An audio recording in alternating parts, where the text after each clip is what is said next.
अलग अलग विभागवार चर्चा करके इसे तैयार करने की दिशा में काम किया गया। अलग अलग टीम बनाई गई और 1 लाख से ज्यादा कंसल्टेशन के साथ इस विजन डॉक्यूमेंट को तैयार किया गया।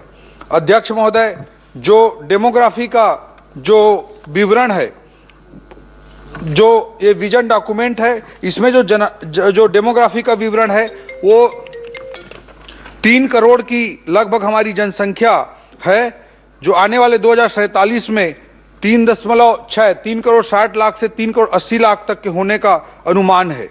जो औसत उम्र है वो उस समय 36 से 37 साल तक होगी। उस समय जो लाइफ एक्सपेक्टेंसी है वो 65 से बढ़कर 84 के लगभग होगी। जो शहरी जनसंख्या है अभी 27% है, वो 40 से 45% के बीच में होगी। इसमें जो सामाजिक इंडिकेटर्स हैं, जो इंडिकेटर्स हैं, सामाजिक सूचकांक हैं, उसमें बेरोजगारी की दृष्टि से इसमें कमी लाने की दिशा में प्रयास किया होगा। महिला श्रम शक्ति की सहभागिता आज हमारे छत्तीसगढ़ में लगभग 60% महिलाओं की है, वो बढ़कर लगभग 75% तक होगी। अध्यक्ष महोदय, साक्षरता दर को लगभग 100% 99% से ऊपर तक ले जाने का भी इसमें लक्ष्य है। शिशु मृत्यु दर जो लगातार कम होता रहा, उसे भी और कम करते हुए राष्ट्रीय औसत से भी कम ले जाकर के इसे लेस देन 10 तक लाने का लक्ष्य रखा गया है। आर्थिक रूप से जो जीडीपी का साइज है वो 5 लाख करोड़ से बढ़कर 75 लाख करोड़ होगा। कृषि से जीडीपी लगभग 10 से 11 लाख करोड़ के लगभग उस समय होगी। जो उद्योग से जीडीपी है वो 25 से 27 लाख करोड़ के लगभग होगी और सेवा क्षेत्र से जो जीडीपी है वो लगभग 40 लाख करोड़ के आसपास होगी। इस विजन डॉक्यूमेंट को बनाने के लिए अध्यक्ष महोदय, जो हमारे छत्तीसगढ़ का शॉर्ट एनालिसिस मैनेजमेंट के टर्मिनोलॉजी में जो किया जाता है वह किया गया। जो स्ट्रेंथ पर आधारित 6 प्रकार के विकासमूलक थीम बनाए गए।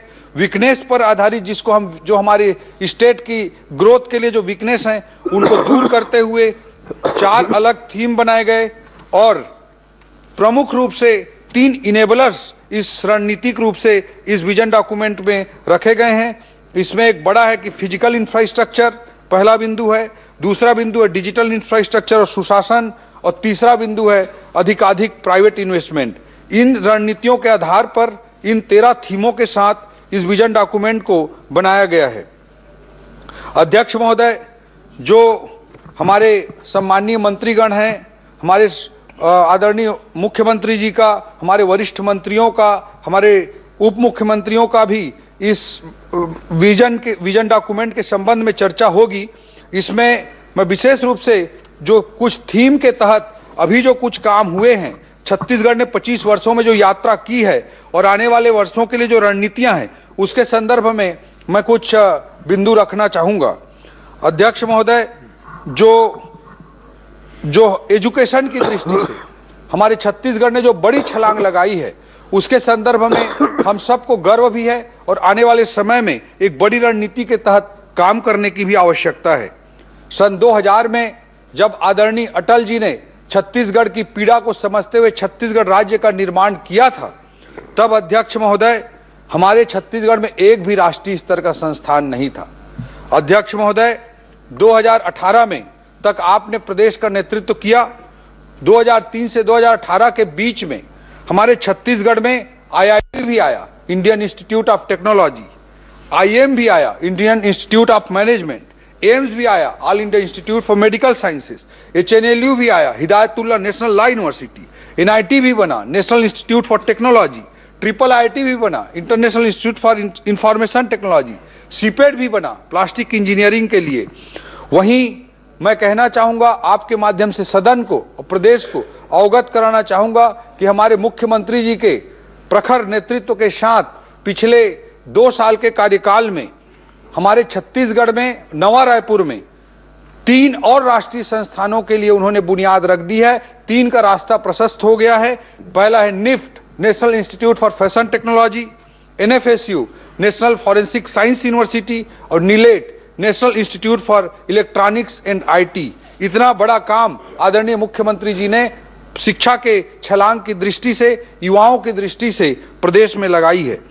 प्रयास एवं संभावनाएं, भविष्य में हमारा प्रयास होगा कि और भी राष्ट्रीय स्तर के संस्थान हमारे छत्तीसगढ़ में आए।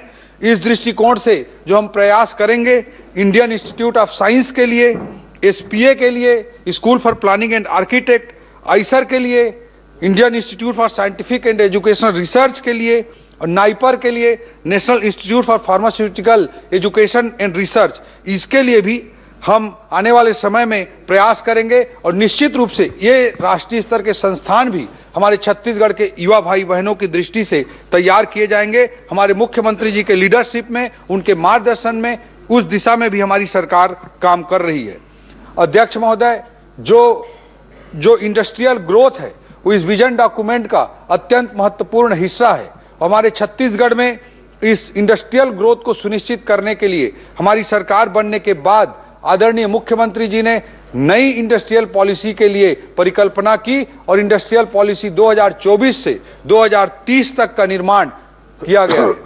अध्यक्ष महोदय, जो इंडस्ट्रियल पॉलिसी बनी है अभी, वो हमारे मूल रूप से फोकस किया है कि ज्यादा से ज्यादा हमारे छत्तीसगढ़ के युवा भाई बहनों के लिए रोजगार अधिकाधिक कैसे सृजित हो। सरकारी नौकरियां निश्चित रूप से हमारे मुख्यमंत्री जी पारदर्शिता के साथ हमारी सरकार देने के लिए प्रतिबद्ध है और पिछले 5 सालों में जितनी सरकारी भर्तियां हुई थी उससे ज्यादा सरकारी भर्तियां इन 5 सालों में निश्चित रूप से की जाएंगी। लेकिन अध्यक्ष महोदय, कोई भी कंपटीशन एग्जाम कोई बच्चा देता है तो आप जानते हैं कि 5 लाख बच्चे अगर एग्जाम देते हैं तो उसमें 500,000 बच्चों का ही फाइनल सिलेक्शन होता है। तो एक नीति निर्माता के रूप में, एक शासन के रूप में, एक सरकार के रूप में, एक समाज के रूप में जो सेलेक्ट होता है उससे ज्यादा हम सबको चिंता जो सेलेक्ट नहीं हो पाता है उसकी भी करनी चाहिए। अध्यक्ष महोदय, जो सेलेक्ट होता है उसके पास तो मीडिया भी जाती है, उसका इंटरव्यू भी छपता है, हम लोग भी जाकर फोटो खिंचा करके सोशल मीडिया में डालते हैं। लेकिन 5 लाख लोगों में अगर 1,000 लोग सेलेक्ट हो रहे हैं और 4,99,000 बच्चे हमारे उस एग्जाम में सेलेक्ट होने से अगर रह जा रहे हैं तो उनकी चिंता करना भी नीति निर्माताओं का काम है। अध्यक्ष महोदय, इस दृष्टिकोण से रोजगार सृजन पर आधारित औद्योगिक नीति को आदरणीय मुख्यमंत्री जी ने लाया है। पहले अध्यक्ष महोदय, औद्योगिक नीति का जो तरीका होता था उसमें सब्सिडी देने का, छूट देने का जो तरीका होता था वो निवेश आधारित होता था, इन्वेस्टमेंट पर बेस्ड होता था।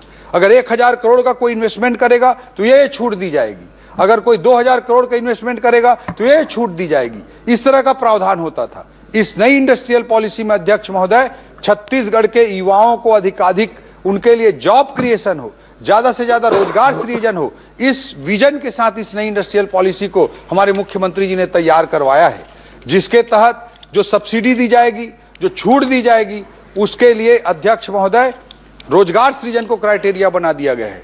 अगर कोई इन्वेस्टर अगर आप आकर के 1,000 रोजगार सृजित करता है तो उसको ये छूट मिलेगी, अगर 2,000 रोजगार सृजित करता है तो ये छूट मिलेगी। इस रणनीति के तहत नई औद्योगिक नीति को तैयार किया गया है। अध्यक्ष महोदय, जो कोर्स है, जो पढ़ाई है, आज के जमाने में अध्यक्ष महोदय बहुत प्रोफेशन केंद्रित, स्किल केंद्रित हो गई है। अगर हमारे युवा भाई बहन स्किल केंद्रित जो पढ़ाई करेंगे तो उससे उनको जॉब क्रिएशन में, भविष्य बनाने में ज्यादा आसान होगा। अध्यक्ष महोदय, केवल काउंटिंग के लिए, गिनती के लिए हम पढ़ाई कर लें तो आज के जमाने में, आज के प्रतिस्पर्धी जमाने में, आज के टेक्नोलॉजी बेस्ड वर्ल्ड में, नॉलेज बेस्ड सोसाइटी में वो बहुत ज्यादा कारगर नहीं होता है। हमारी लर्निंग, हमारा सीखना, हमारा स्किल ज्यादा कारगर होता है। इस बात को समझते हुए आदरणीय मुख्यमंत्री जी ने निर्देशित किया कि हमको रोजगार परक कोर्सेस को हमको बढ़ावा देना है। इस सोच के साथ अध्यक्ष महोदय, पिछले बजट में हमारे मुख्यमंत्री जी के निर्देश पर नर्सिंग कॉलेजेस और फिजियोथेरेपी कॉलेज में किस तरह की छलांग सरकार ने लगाई है, हमारे छत्तीसगढ़ ने लगाई है, उसका मैं विवरण देना चाहूंगा। छत्तीसगढ़ राज्य बनने के बाद प्रदेश में 8 शासकीय नर्सिंग कॉलेज थे, जबकि पिछले साल के बजट में एक साथ 12 नए नर्सिंग कॉलेज लिए गए। अध्यक्ष महोदय, इसी तरह से फिजियोथेरेपी का एक कॉलेज था अध्यक्ष महोदय, उसमें 6 नए फिजियोथेरेपी कॉलेज एक साथ बजट में लेकर के स्टार्ट किया गया। अध्यक्ष महोदय, हमारे छत्तीसगढ़ की इकोनॉमी की जब हम बात करते हैं तो हमारा जो विनिर्माण क्षेत्र है, जो हमारा सेकेंडरी सेक्टर है, वो बहुत मजबूत है, क्योंकि हमारे हेवी इंडस्ट्री, कोर इंडस्ट्री पर आधारित इकोनॉमी है। लेकिन अध्यक्ष महोदय, जब हम हेवी इंडस्ट्री की बात करते हैं तो रोजगार सृजन उतने अच्छे तरीके से उस पर नहीं हो पाता है। जो रोजगार सृजन होता है अध्यक्ष महोदय, जैसे स्टील सेक्टर पर माना गया है कि 1 करोड़ की इन्वेस्टमेंट पर 0.37 रोजगार ही क्रिएट हो पाते हैं, अर्थात 1 करोड़ के स्टील सेक्टर के इन्वेस्टमेंट पर 1 से भी कम रोजगार पैदा होता है। इसलिए अध्यक्ष महोदय ये प्रयास किया गया है कि हम इसको ऐसे सेक्टर्स को प्रमोट करें, इस नई इंडस्ट्रियल पॉलिसी का भी वो हिस्सा है जिससे ज्यादा से ज्यादा रोजगार सृजित हो सके। जैसे अध्यक्ष महोदय गारमेंट सेक्टर में 1 करोड़ की इन्वेस्टमेंट पे 30 नए रोजगार पैदा होते हैं। आईटी, केपीओ, बीपीओ सेक्टर में 1 करोड़ की इन्वेस्टमेंट पे 50 रोजगार पैदा होते हैं। लेकिन हमारे छत्तीसगढ़ की इकोनॉमी में कोर सेक्टर मजबूत है, लेकिन tertiary sector, service sector weak है।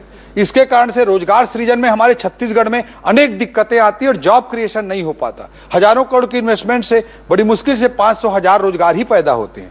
इसलिए नई औद्योगिक नीति में भी और ओवरऑल पॉलिसीज में भी हमारे मुख्यमंत्री जी का स्पष्ट विजन है कि हम रोजगार परक चीजों को ज्यादा बढ़ावा दें। इस दृष्टिकोण से मैं आपके समक्ष रखना चाहूंगा कि हमारे छत्तीसगढ़ के सर्विस सेक्टर का जीएसडीपी में, स्टेट के जीएसडीपी में जो योगदान है वो राष्ट्रीय औसत से लगभग 10% कम है, लगभग 20% कम है। जो राष्ट्रीय जीडीपी पर सर्विस सेक्टर का योगदान जहां 55% है, वहीं छत्तीसगढ़ के जीडीपी पर सर्विस सेक्टर का योगदान मात्र 35% है। इसको हम जब तक बढ़ाएंगे नहीं तब तक जॉब क्रिएशन ज्यादा से ज्यादा नहीं हो सकता। इसलिए अध्यक्ष महोदय हमारे मुख्यमंत्री जी के निर्देशानुसार छत्तीसगढ़ को मेडिकल टूरिज्म के हब के रूप में भी, नेचुरोपैथी के हब के रूप में भी, वेडिंग डेस्टिनेशन के हब के रूप में भी, कॉन्फ्रेंस टूरिज्म के हब के रूप में भी हम छत्तीसगढ़ को डेवलप करने की दिशा में आगे बढ़ रहे हैं। अध्यक्ष महोदय इस दिशा में मेडिकल टूरिज्म के लिए बहुत तेजी से प्रयास हो रहे हैं। हमारे छत्तीसगढ़ में आपके कार्यकाल में सत्य साई जो हमारा हॉस्पिटल स्थापित हुआ है, देश का अनोखा हॉस्पिटल है जिसमें कोई बिलिंग काउंटर ही नहीं है। बड़े बड़े ऑपरेशन छोटे बच्चों के वहां पर किए जाते हैं जिसमें लाखों रुपए का खर्चा होता है, लेकिन उस पूरे हॉस्पिटल में कोई बिलिंग काउंटर नहीं है।